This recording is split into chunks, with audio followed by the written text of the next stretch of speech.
Assalamualaikum warahmatullahi wabarakatuh. Alhamdulillahilladzi hadana li hada linahtadiya laula an hadana Allah. Salatu wassalamu ala nabiyil mustafa wa habibina sayyidina Muhammadin wa ala alihi wa ala ashabihi wa ala man tabi'ahum bi ihsan ila yaumiddin. Uh, Di antara kenikmatan yang kemudian kita rasakan saat ini adalah Allah memberikan nikmat kepada kita untuk bisa melaksanakan ibadah puasa. Di mana dengan ibadah puasa ini Allah mentraining kita, memberi pelatihan kepada kita, mendidik kita agar kelak di akhir puasa ini kita bisa menjadi hamba-hamba Allah yang terbaik, yaitu orang-orang yang bertakwa atau muttaqin. Ini adalah satu gelar yang sangat mulia, yaitu gelar orang-orang yang bertakwa. Dan begitu baiknya Allah adalah memberi kita nikmat yang sangat banyak.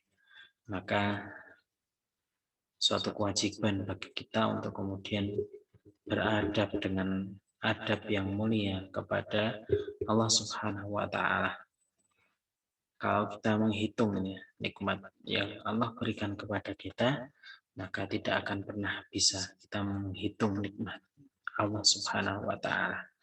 Maka Ramadan ini menjadi momen bagi kita untuk kemudian memperbaiki adab kita kepada Allah Subhanahu wa taala. Dan di antara adab-adab kepada Allah Subhanahu wa taala adalah yang pertama, yaitu selalu bersyukur kepada Allah Subhanahu wa taala. Seorang muslim ini harus selalu bersyukur kepada Allah, baik lewat lisannya dengan cara memuji, dengan menyanjung, dengan berzikir, ataupun dengan anggota badannya, dengan melaksanakan ketaatan dan kepatuhan kepada Allah Subhanahu wa taala. Hal inilah yang kemudian termasuk terhadap adab dari seorang hamba kepada Allah Subhanahu wa taala. Allah Subhanahu wa taala berfirman, "Wa ma bikum min ni'matin faminallah." Nikmat apa saja yang ada pada diri kita, itu pada diri kalian, maka itu semuanya adalah berasal dari Allah Subhanahu wa taala.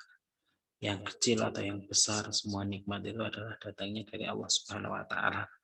Maka begitu banyak yang Allah berikan kepada kita. Wa in ta'udu nikmatallahi la tuhsuha. Jika kita ingin menghitung nikmat-nikmat Allah, maka kita tidak akan pernah bisa menghitung nikmat itu. Maka sudah sewajarnya itu bagi kita seorang muslim untuk selalu bersyukur, merasa berterima kasih kepada Allah Subhanahu wa taala dengan segala nikmat yang diberikan Allah kepada kita, dan menggunakan seluruh nikmat yang Allah berikan kepada kita untuk takwa, untuk taat kepada beliau, taat terhadap perintah-perintahnya dan menjauhi larangannya.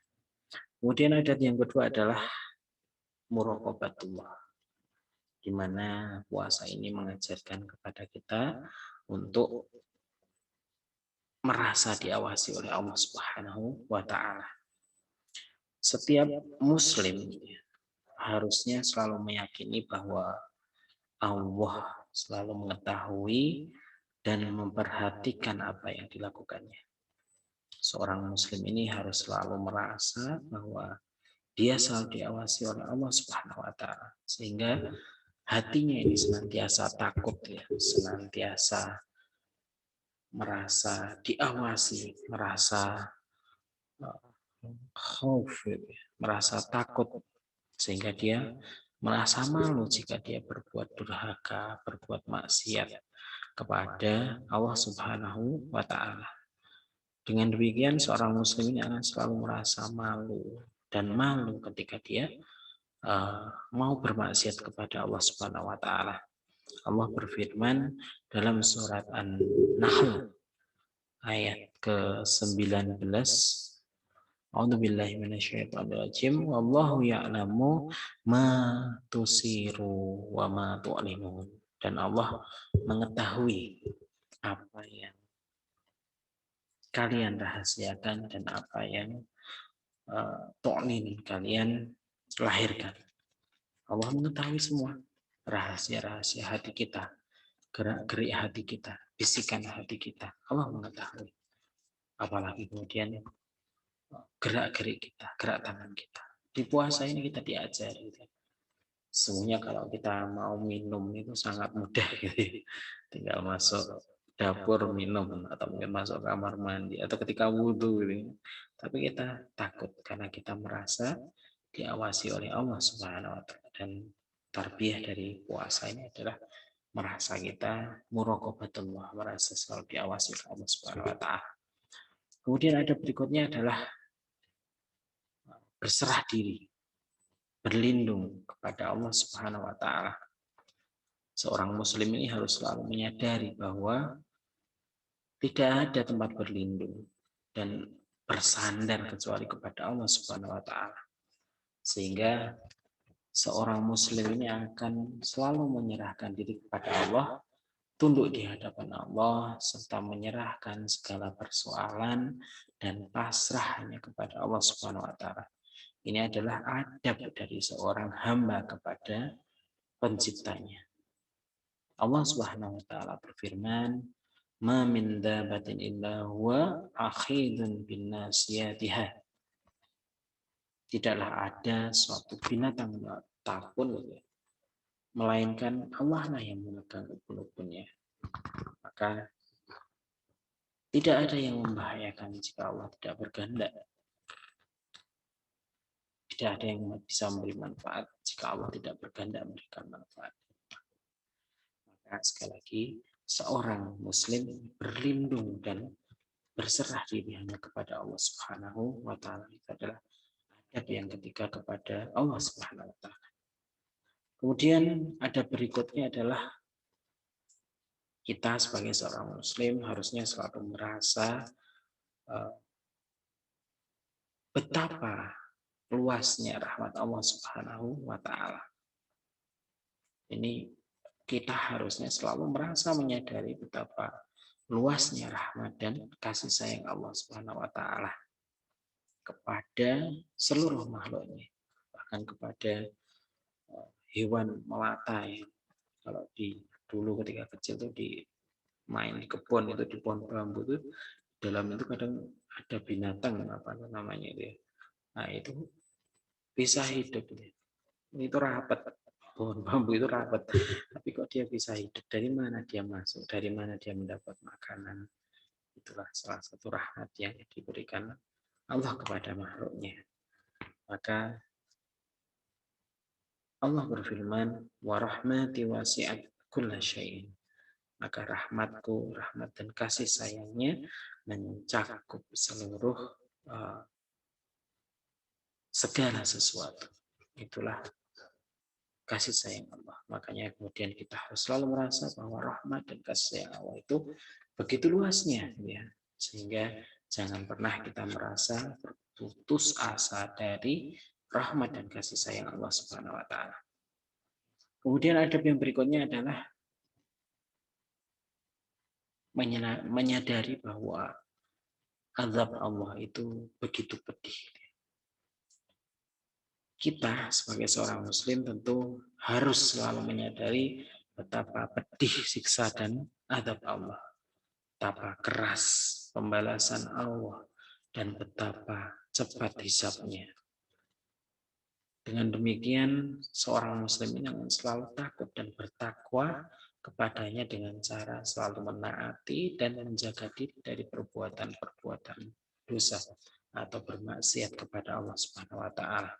Inilah adab ini. Adab selalu merasa bahwa azab Allah ini pedih. Wallahu azizun dzuntiqam. Allah Maha perkasa lagi mempunyai balasan siksa. Ada berikutnya adalah selalu husnudzon atau berprasangka baik kepada Allah Ta'ala.